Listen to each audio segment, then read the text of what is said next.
Hold up. A rock wouldn't fucking play a song because it contains contents from something. Neat. I Right. don't know what that means. Oh well.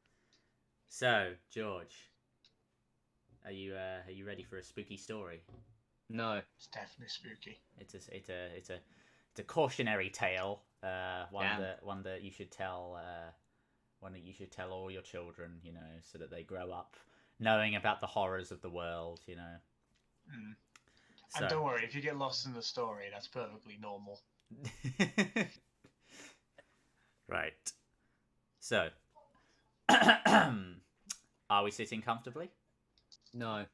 Then Yes, I'll we are begin. sitting comfortably. Damn. It was a dark and stormy night. You're standing outside the old inn, which has long been abandoned and in the process of being torn down. It's a chilly night, and there's I forget about this bit. There's a fat raindrops pinging on the roof. You're standing in the rain, smoking a cigarette and waiting for someone. You see a figure coming out Suddenly you notice him. Shine above. Who's there? You slowly approach the figure. Hey mister, help me out here. My car won't start and it's raining cats and dogs, a voice cries out. You cautiously approach the shadowy figure as he comes into view. You say, what's your name? Thanks for giving me the opportunity, Yeah. but I'm fast. What's your name? Who, me? I'm the innkeeper. Okay then. What's your name? You may call me Bob. You say, is that short for Bobert? Why, yes, it is, Bob says with a laugh. Why do you ask? Just asking, you reply, trying not to laugh and miss a beat. You say, where is your car? Parked off on the side road. It gets a bit of a battering with the rain. I think I can fix it. Just give me the opportunity. You check the car. You switch on your lighter and get a flame. Then you hold it against the dashboard of the car, using your elbow to shield the flame from the rain. It's starting to fix, yeah, Bob says, as the engine surges into life. Well, that was easy, you say. Easy? Bob replies in surprise. You say, all I needed to do was set the dashboard on fire and it was as good as new. Oh. Yes. Well, you see, I needed to get to the garage to get some parts for the car. The garage is closed, mate, you reply, annoyed. I am suspicious of Bob's true motivations. Yeah, the guy who runs the garage is out of town for a few weeks. Trust me, I checked, Bob says, loading the spare key into his pocket. You say, so if you knew he was away, how did you expect to acquire parts for your car? I've got a backstreet connection. Do you now? Yeah, trust me, it's on the level. I don't know. Are you a member of the Backstreet Boys? Not my style, Bob replies snidely. What do you like then? I don't like anything. Oh, come on, you can't be everything. You say, how old are you? Why do you ask such strange questions? Just trying to get to know you. Ah, okay. I'm 31. Bob looks at the building to see if anyone is watching. I am aware of Bob's checking of his surroundings and grow ever cautious. So what do you think of our inn? Bob says, changing the subject. It's just okay, you reply. Where were you the last 5 years? Oh, I was running a small bar in New Jersey. You've lived here that long. What was wrong with the business you already had? The business I was in went out of business. As you do. Yeah, I mean, it's right. Oh, and opening another one is the perfect solution. Yeah, I guess so. I don't know who you are, Bobert, but you'd best be on your way. There's something about you that's just not right. Thanks, I appreciate it. Somehow this conversation has turned very depressing. You walk back into the building with your hood over your head and pull the door shut behind you. Bob is a member of the IRA, and he's trying to start a bomb in the room next to you. You could just walk out the back door, but what would that prove? You could call the police or fire department. I had already placed a bomb in Bob's car. I have to disarm the bomb before the police arrive, because if they find out I'm in league with the IRA, which I'm not, they might just assume I'm setting up Bob and arrest me. Bob's car explodes, sending him flying through the window next to me. Scatter the fourth rule real quick. we at the Boys Incorporated are in no way affiliated with the IRA. I jump up and down, screaming in terror. I trip over my feet and smack my head on the floor. This is followed by several gunshots. Yeah. You check where the gunshots are coming from. You peek your head out the window and see a fire escape. The gunshots are getting louder, and Bob's body is being dragged through the window. Ah! You scream Sorry. and run for the fire escape. I escape the inn just as it explodes, but that still leaves the question of who's shooting at me. Someone is obviously trying to kill you, but who would have a reason to do so? I don't want to go back to that room. I'm staying at the A&W Motor Lodge. You check once again where the gunshots are coming from. You peek your head out from the A&W parking lot and see a couple of teenagers in a dark blue car with some kind of junk painted onto its hood and roof. And two adults sitting in the front seat. The teens rev the engine and squeal out of control tyres before taking off down the street. You wait until they're gone before walking up to the A&W. You wonder if they were the ones shooting at you. You can't be sure, but if they were, they're even more dangerous than you thought. You run back to the motel.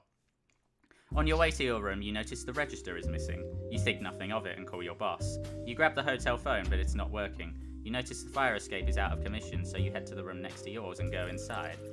Hello? No one replies, though I hear the sound of running water coming from inside the room. I move into the room and see a bed, dressers, a mini fridge, and a large bathroom, all in a very small space. The room has a strong smell of gas. Gas! You quickly check the room for naked flames. The room is clear. You return to the hotel hallway and see an old man in a bathrobe and slippers hobbling towards you. You say, "Are you lost?"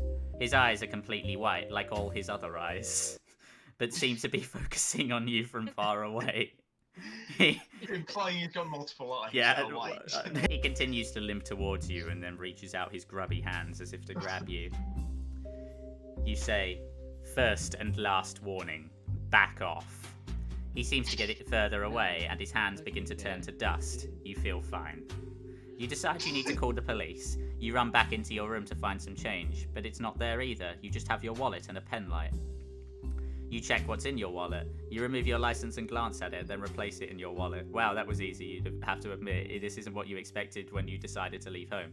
You check how much money is in your wallet. $4. You go down to the desk and notice the old man is still standing there. Do you want the remains of my world? Depends on the cost. Fine, look at me and tell me what you see. You squint your eyes and take a good look at the creature before you. I see an old man who's out of time and wasting mine. You're not even that old. It's a bizarre and unsettling being. You consider whether or not to report it to hotel security. You attempt to leave. It bends over and attempts to touch your face, but you back away. What the hell is wrong with you? You quickly find your room key and rush into the hallway. The creature has disappeared. You leave the hotel. You reach into your pocket for the room key, but it's gone too. The creature is gone as you step out into the light. You walk down the empty streets at night. A drive-in theatre sits on the corner and a 7-Eleven is across the street. No one is about, though it's well into night now. You're all by yourself. The street lights flicker on and off, casting long shadows on the asphalt. The moon hangs high in the sky. You notice a flash of black quickly disappearing into the trees that line each side of the street. My caution raises. I'm ready for a fight if need be. I can't let my guard down. Your skin crawls as you watch the trees, waiting for someone to step out and attack. You notice an old guy standing there. He seems to be watching you. You say, "You again?" He looks away and continues to stare at the street. It's just you and me. You continue walking, but he stays put. You sure like to keep things secret, old man. The man starts to shuffle towards you. You draw your knife, sure, and hold it out in a defensive stance, waiting for him to make the first move. You say, "I warned you." He continues to shuffle towards you. His skin seems to have become very wet, and his teeth have grown longer. His eyes have grown to the size of silver dollars, and they seem to be looking right through you. You pitch the knife straight into his forehead. It staggers but does not fall. You pull out the knife and take a step towards it. It takes a step back. Then you kick it in the nuts and send it flying into the air. It flips on its back and doesn't get back up. That's a one powerful kick in it. You walk off into the night. It's been a hell of a day already. There's a McDonald's across the road. You could go in and get a burger and sit in your truck and eat it while you watch for the sunrise. You order a burger. The attendant smiles and nods, then heads off. You notice he has a knife that looks more like a sword than a McD's knife. You get your own knife out of your pocket and test its edge. You say, "Nice knife you've got there." He looks you up and down and doesn't reply. The diner is old and chairs are all wood with no upholstery. You sit and wait for the old man. The door opens and the old man comes in. He sits down and says, Got any change? He says something else, but you aren't really listening. You slam his head into the table for no reason. You notice the upholstery on the table is torn, and you feel something sharp under your hand. You pull your hand back, then swing. The old man's head snaps back, but he doesn't go unconscious. You wait for your burger. The old man eats a chili dog and drinks large quantities of soda. He pays for his food and leaves. And that's him gone from the narrative. That's the old man saga. Yeah, That's the old man saga.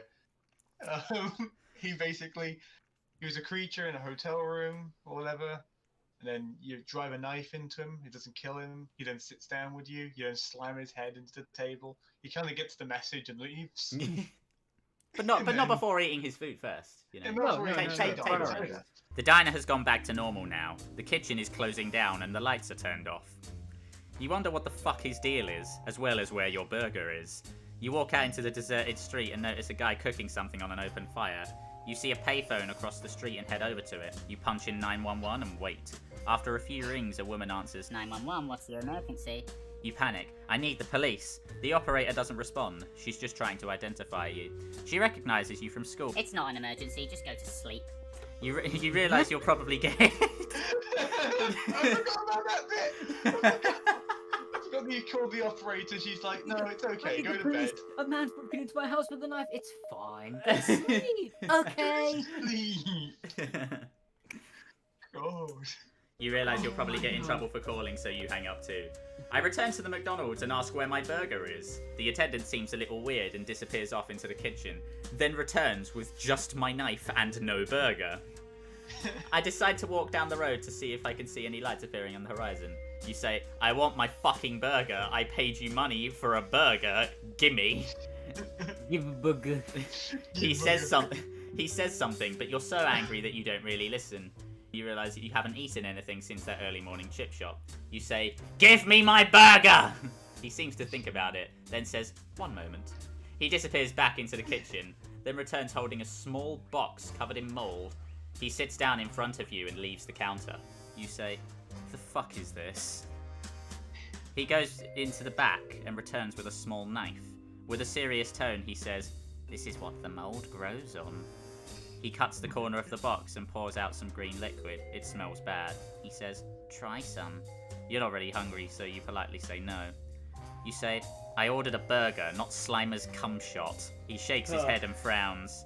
I had to make do. You walk round to the kitchen to get a burger yourself. You find the kitchen in darkness. The diner has closed down for the night. The door is locked, so you head back to the counter. You sit down and consider your situation. You say, sod it, I'll go to Burger King. You get up and head out the kitchen door again. You can see a faint glow on the horizon which gets brighter as you walk down the street. You ignore it and head to the nearest Burger King. You can see a big bright glow over the tops of buildings. The warmth and light attracts you like a moth to a flame. You keep walking until you find yourself at the entrance to an underground car park. Where the fuck am I? You feel a gentle nudge and turn to see a young girl, about your age. She looks at you with envy and desperation written on her face. She whispers, can you get a cheap car? You say, right now I'm lucky to get a fucking burger. What's your story? She whispers back, I work as a prostitute, but I need the money. I have 2 children to feed and no education.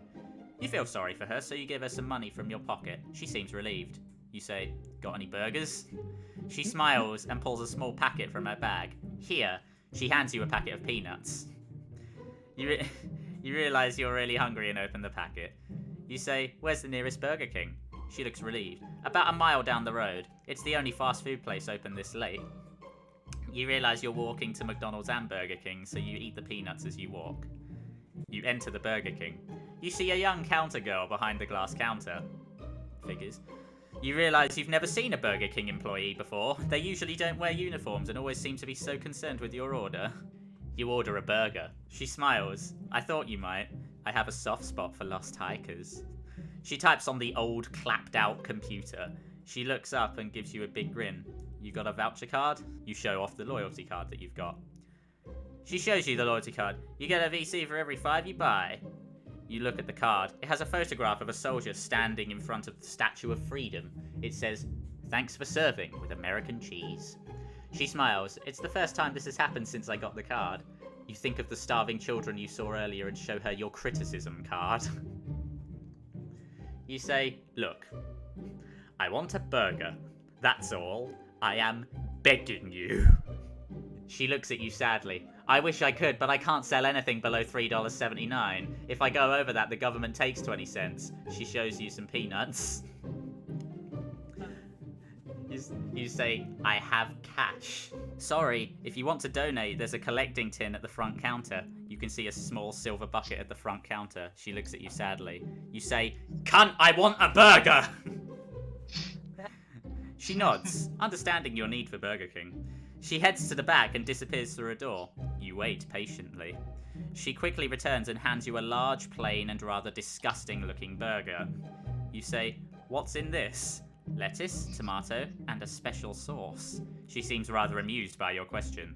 You say, I want a plain burger. She seems a little annoyed. You say, with cheese. She sighs and shakes her head. I can't make you one of those unless the special is out of stock. I have to mix the meat with some old moldy cheese to make it stretch further. You say, or you could not. She shrugs. I don't want to be mean, but you don't seem like you would be a very nice person if I get you a moldy burger. You sigh and nod in agreement. You say, I think quite frankly that any customer with a brain would be a bit peeved to receive a burger that looks like Sonic's groin. She smiles at your description. Thanks, I always forget how good my kids are at giving feedback. You raise an eyebrow in question. She smiles and puts the bucket on the counter. You say, what's that for? She smiles and says, nothing, just a little joke between me and the boys. She opens the hatch and starts pulling food out of the large metal bins.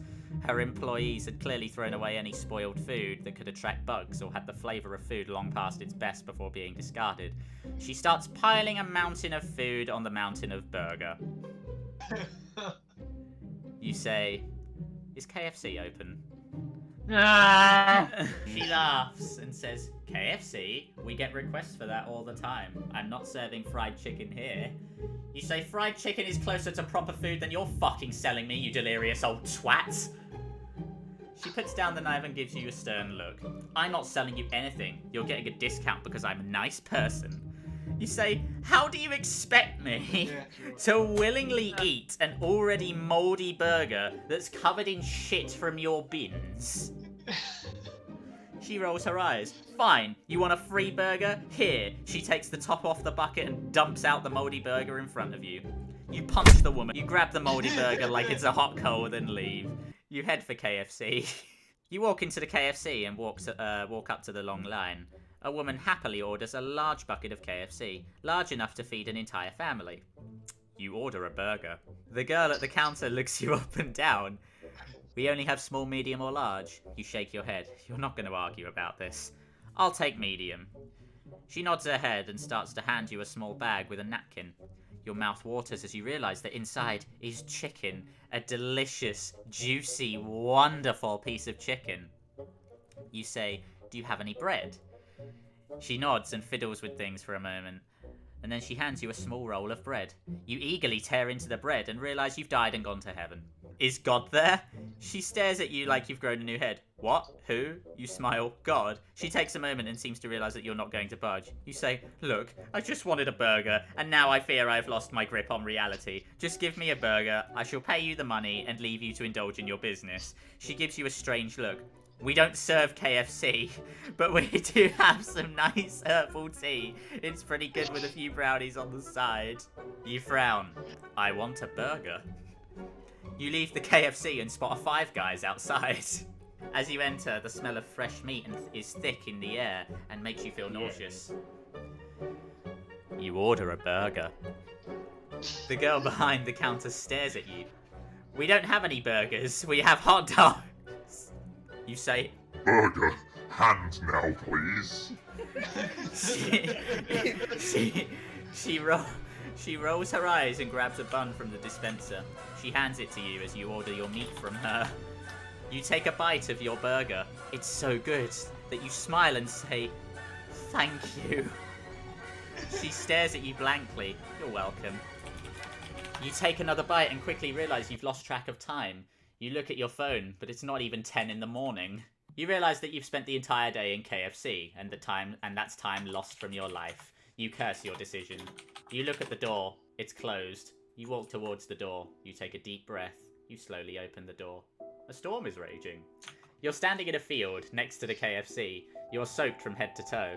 The girl is looking at you angrily. You say, "What are you staring at?" She doesn't answer. Instead, she picks up a knife from the counter and walks towards you. You back away. She walks towards you. She grabs your hand and stabs the knife repeatedly into it. You say, Nice. "I just wanted a burger."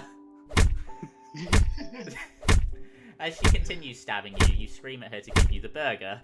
She looks at you blankly and stops stabbing. She gives you the knife and walks back behind the counter. You stare at the knife in your hand and try to figure out a way to kill her. You say, "Where am I right now?" She sniffles back tears and looks at you. "In KFC. What does it matter?" You frown. "What happens if I don't answer?" She looks at you with tears in her eyes. You go home. You slowly walk towards your car and think on what just happened. You don't feel well from the experience. When you get home, you lay in bed and try to sleep off your misery. You think on whether or not you want to continue with the rest of the storylines and eventually decide that you don't. You end your life. You would have been happy had it been any other way. The end.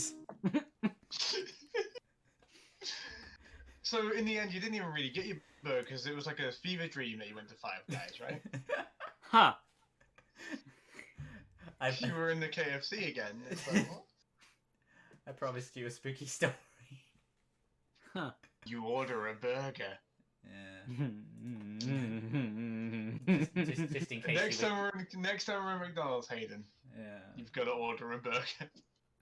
And by the No, way, I picture him walking up to the counter and they go, "Hi, what can I get you? Burger. Hand now, please." and yeah, I did this late at night. I then went to sleep. I did want to kill myself for real, actually. After that, I had several aneurysms, as Kyle can attest. Yes. But I woke up the next afternoon, and I wake up and it turns out my family they've bought breakfast for me. I wake up and there's 2 triple cheeseburgers from McDonald's sat on my bed. Really? And I felt a level of gratitude, but also a level of PTSD. I ordered burgers. They finally turn up. Burgers. Right.